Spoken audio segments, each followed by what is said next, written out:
नंदिनीला अखेर जीवावरच्या प्रेमाची जाणीव होणारच आणि नंदिनी आता स्वतःहून जीवाकडे जाणार। आता हे कसं शक्य आहे तेच आपण या भागामध्ये पाहणार आहोत। तर नमस्कार प्रेक्षकांनो, लग्नानंतर होईलच प्रेम या मालिकेमध्ये तुम्हाला काय पाहायला आवडतं तेच मी माझ्या व्हिडिओमध्ये दाखवत असते। चला तर आता व्हिडिओला सुरुवात करूया। तर आता जीवाने इथे डार्लिंग आणलेली असते। आता डार्लिंग म्हणजे काय तर रिक्षा आणलेली असते सजवूनच। आता त्या रिक्षावर खूप ठिकाणी नंदिनी आणि जीवाचे फोटो लावलेले असतात आणि जीवांदिनी नंदिनी असं बरंच काही त्या रिक्षावर लिहिलेलं असतं। आता ती रिक्षा घेऊन नंदिनीच्या दारातच येऊन जीवा उभारलेला असतो। त्यावेळेला तो वॉचमन येतो आणि म्हणतो हे काय केलं आहे।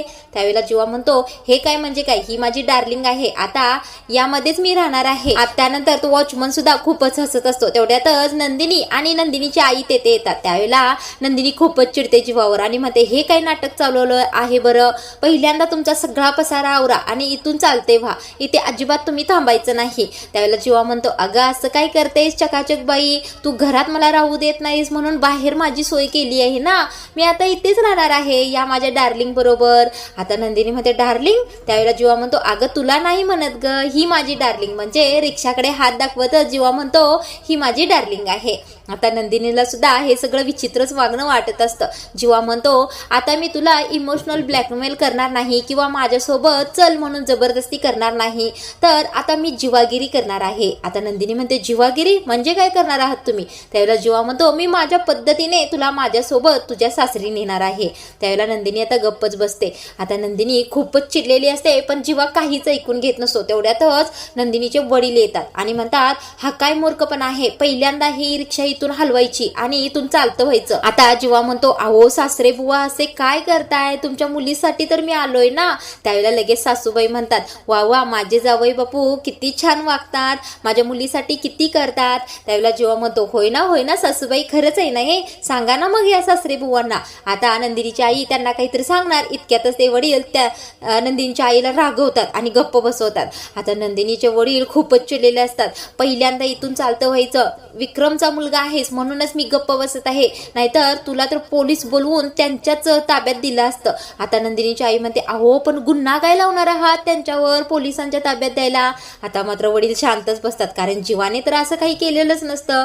त्यावेळेला नंदिनी म्हणते बाबा तुम्ही शांत व्हा, तुम्ही चिडू नका, तुम्हाला बीपीचा त्रास आहे, यांच्यामुळे उगीच तुम्ही आजारी पडाल। आता आईला म्हणत असते नंदिनी अगं आई बाबांना तू आत घेऊन जा बरं, त्यांची तब्येत बिघडेल, जा मी यांच्याकडे पाहते, यांना कसं इथून घालवायचं ते माझं मी पाहते। आता वडिलांना घेऊन नंदिनीची आई घरामध्ये जाते। आता नंदिनी पुन्हा जीवावर चिडते, जीवा तुम्हाला सांगितलेलं कळत नाही का हो, जा तुम्ही, मी तुमच्या बरोबर येणार नाही आणि तुमच्या बरोबर बोलणार सुद्धा नाही। त्यावेळेला जीवा म्हणतो ठीक आहे तू येणार नाहीस ना, बोलणार नाहीस ना, मग मी सुद्धा इथून हलणारच नाही, जोपर्यंत तू माझ्यासोबत येत नाहीस तोपर्यंत मी इथून हलणारच नाही। आता जीवा काही केलं नाही, ऐकत नाही म्हटल्यानंतर नंदिनी तेथून रागाने जात असते। तेवढ्यातच जीवा म्हणतो जर माझं प्रेम असेल तर खरोखर तू एकदा मागे वळून पाहशील। नंदिनी मात्र मागे वळून पाहतच नसते। जीवा पाठीमागून नंदिनी नंदिनी पलट पलट असं 3 वेळा म्हणतो, तिसऱ्यांदा मात्र नंदिनी पटकन मागे वळून पाहते। त्यानंतर आता जीवाला पटलेलं असतं की नंदिनीचं खरंच त्याच्यावर खरं प्रेम आहे। आता मात्र इथे वॉचमन सगळी गंमत पाहत असतो। आता रात्र होते, जीवाला तर भूक लागलेली असते, कुडकुडकुड थंडी वाजत असते आणि त्या रिक्षामध्ये जीवा कुडकुडत बसलेला असतो। आता मात्र नंदिनी हळूच खिडकीतून हे सगळं पाहत असते। नंदिनीने जेवण केलेलं नसतं, कारण जीवाने सुद्धा केलेलं नसतं ना। त्यावेळेला आता नंदिनीला दिसतं की जीवाला खूपच थंडी वाजत आहे।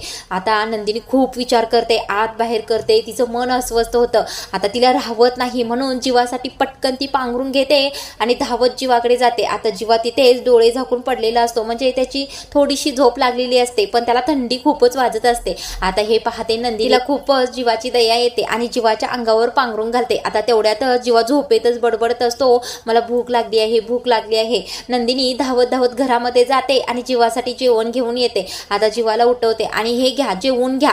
त्यावेळेला जीवा म्हणतो तू माझ्यासाठी जेवण आणलंस आणि हे काय माझ्या अंगावर सुद्धा घातलं आहेस, म्हणजे चकाचक बाई तुला तर आता माझं प्रेम मान्य झालंय की।